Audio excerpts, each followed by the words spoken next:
To his coy mistress by Andrew marvel.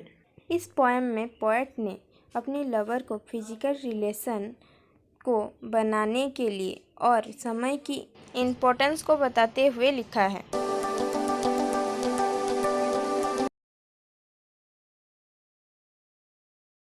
Had we but whirled enough in time, this coyness lady had no crime. We would sit down and think which way to walk and pass our long-loved day. In lines में poet अपने beloved को समझाते हुए कह रहे हैं कि अगर इस दुनिया में हमारे पास पर्याप्त समय होता तो तुम्हारा यूँ शर्माना कोई क्राइम नहीं होता। हम बैठते और सोचते कि इतने लंबे प्यार भरे दिनों को हम किस राह में गुजारेंगे। Thou by the Indian Ganges side shouldst rubies find, I by the tide of Humber would complain। In lines में इंडियन गंगेज यानी गंगा नदी, भारत की गंगा नदी, और हम्बर इंग्लैंड की नदी है। Again poet says this line कि अगर हमारे पास ज़्यादा वक्त होता, ज़्यादा समय होता तो आप इंडिया की गंगा नदी के किनारे रवीज ढूंढ रही होती और मैं इंग्लैंड की हम्बर नदी के किनारे बैठकर यह सोच रहा होता कि मैं आपके प्यार को पाने में नाकामयाब रहा और आपको खुश न कर सका।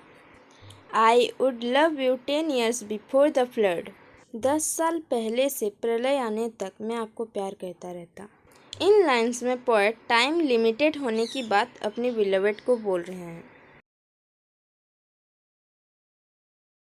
And you should if you please refuse till the conversion of the Jews. अगर तुम्हारे पास सोचने समझने का समय होता तो तुम सोच सकती कि तुम्हें मेरे प्यार को एक्सेप्ट करना है या फिर रिफ्यूज, जैसे ज्यूज यहूदी लोगों की तरह। My vegetable love should grow vaster than empire and more slow. Again poet says this line, साम्राज्य का जैसे ग्रो होता है उसी तरह हमारा वेजिटेबल लव भी ग्रो होता अगर हमारे पास पर्याप्त समय होता तो।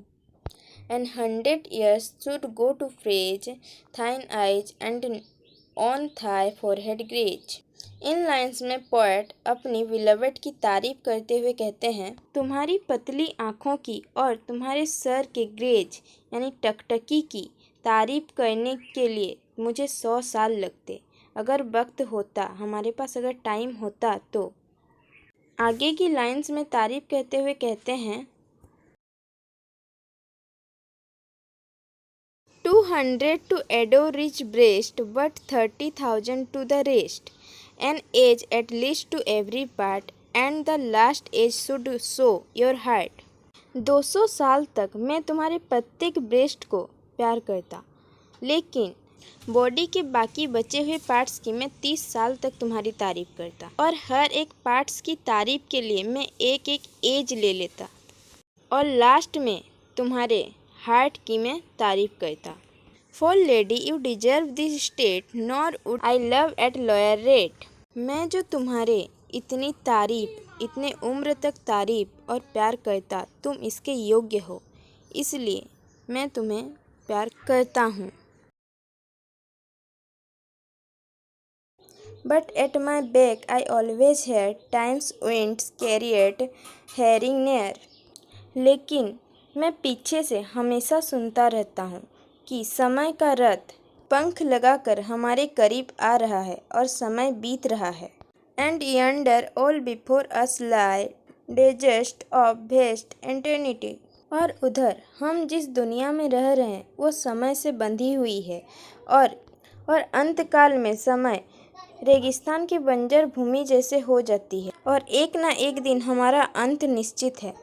Thy beauty shall no more be found, nor in thy marble vault shall sound। In lines में पोएट कहते हैं कि तुम अपनी सुंदरता को बचाने के लिए जो तुम मुझसे दूर जा रही हो, वही सुंदरता किसी दिन चली जाएगी और ना ही तुम्हारे संगमरमर की तिजोरी में यानी कब्र में मेरी गूंज सुनाई देगी तुम्हें। My echoing son then worms shall try that long preserved virginity। In lines में पोएट कहते हैं कि माय echoing song, मेरी गूंज भरी सॉन्ग जो तुम्हें सुनाई देती है, ओ कब्र में जाने के बाद तुम चाह कर भी नहीं सुन सकती। और कीड़े वर्म्स वही गाना सुनाना चाहेंगे, लेकिन तुम सुन नहीं सकोगी, सुन नहीं पाओगी। इतने दिनों से जो तुम अपनी वर्जिनिटी को संभाल कर रखी हो, वो कब्र में जाने के बाद कोई काम का नहीं रहेगा।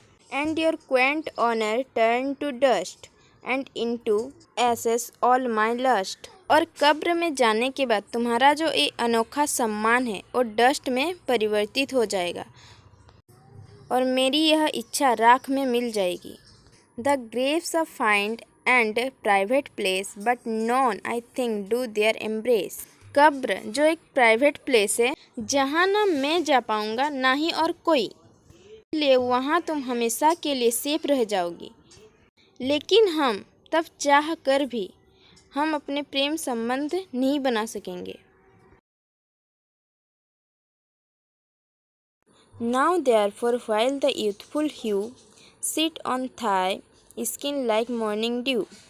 अब इसलिए जबकि तुम्हारी जवानी का रंग सुबह की ओस की बूंद की तरह तुम्हारी स्किन में बैठा हुआ है। इन लाइन्स में पोएट अपनी बिलव्ड को वर्जिनिटी की इम्पोर्टेंस के बारे में कह रहे हैं। And while thy willing soul transpire at every pore with instant fires।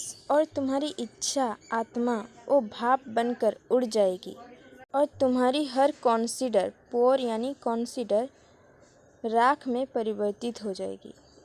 Now let sports us while we may and now like amorous birds of prey। In lines में poet अपने beloved को समझा रहे हैं, चलो अब अपने लव रिलेशन को और आनंदमय बनाते हैं।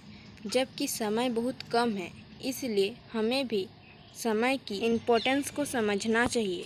जैसे पंछियाँ आपस में घुल मिल जाती है, उसी तरह हमें भी आपस में मिल जाना चाहिए। Rather at once our time devour than languish in his slow chapped power। Poet पहले की लाइन को देखते हुए इस लाइन्स में कह रहे हैं, हमारा अभी का जो टाइम है वो कभी समय खा जाएगा और हमारे लिए नहीं रुकेगा, क्योंकि समय बहुत ही स्ट्रिक्ट होता है और वो अपनी नियम कभी नहीं तोड़ता।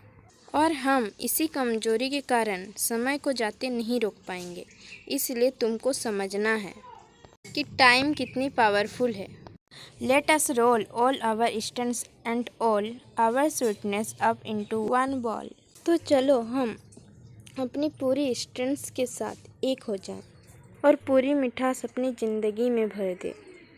And tear our pleasures with rough strife through the iron gates of life. हमारी यह टेयर हमारी खुशी के साथ कलह कर रही है, यानी संघर्ष कर रही है, और हम दोनों को इस संघर्ष में एक साथ मिलकर सामना करना है और एक हो जाना है। Thus through we can't make our son stand still, yet we will make him run। यहाँ पोएट पहले के समय के बारे में बोल रहे हैं कि जिस तरह पहले सूर्य के उगने से सूर्य के अस्त होने तक हमें टाइम का पता चलता है और हम अपनी पूरी दिन की टाइम उसी हिसाब से चलते हैं। ये लास्ट की लाइन थी जिसने पोएट ने टाइम के महत्व को समझाया है और बताया कि टाइम हमेशा नहीं रहता। आई होप आपको पोएम समझ आई होगी। पोएम कैसी लगी आप मुझे कमेंट बॉक्स में बता सकते हैं और अपने फ्रेंड्स के साथ ये वीडियो शेयर करें।